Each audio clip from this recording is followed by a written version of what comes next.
Over the past 4 years, I've been working at TAFE New South Wales Innovation Lab creating XR projects and beefing out the in-house framework called Protem.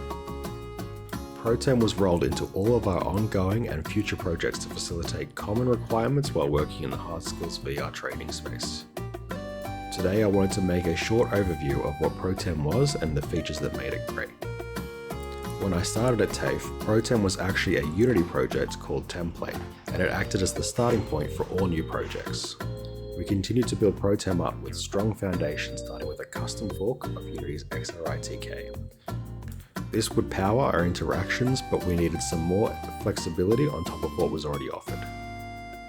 Given our team makeup, I then opted to develop a custom scriptable object architecture implementation to form the basis of our referencing and to enforce modular event-driven practices to all future systems.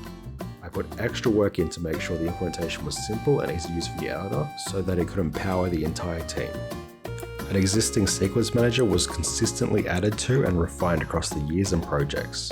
This controlled the interaction gating and user steps throughout the scenes, and I later converted it into a node-based visual solution for readability. In order to avoid costly and inflexible voiceover recording sessions, we decided early on to invest time into AI text-to-speech. Initially this was separate to Protem, but over time I designed and developed further integrations to make adding and editing voiceover easy for all of the team. This also supported our project workflow, as a single source of truth for voiceover lines could be created externally and synced to the Unity project whenever requested. Together, these foundations allowed Protem to continue to grow organically over time as we added features and systems to support the projects we were undertaking. As a whole, these systems contributed to Protem becoming the most modular, iterative, and flexible frameworks I've ever worked with in Unity. In order to unlock Protem's full potential, we needed to address issues of building tech debt during production. Each project would reveal new bug fixes or features that could be integrated into Protem, but would require large chunks of time to be brought back into the Protem project. The best course of action was to eliminate Protem as a project and serve Protem via Git submodules into every other project. This way, something like our Sandbox project would have a live copy of Protem within it. The Sandbox project would be used as a space for prototyping upcoming project mechanics, innovating on new mechanics, and developing visual style.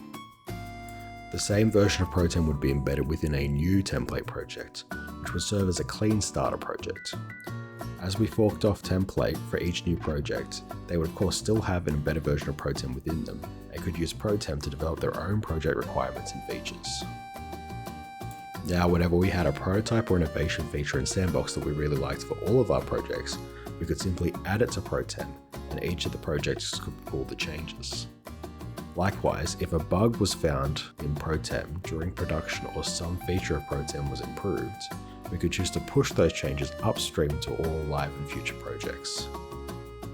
Once a project production cycle neared completion, it was typical to branch Protem off so we could make some local, unique changes specific to the project without worrying about other projects. This would also mean that new changes need not risk accidentally creating unintended changes in mature or finished projects. This modular project design proved pivotal in enabling the team to complete 5 VR projects within the span of only 8 months, whilst each project was covering vastly different subjects.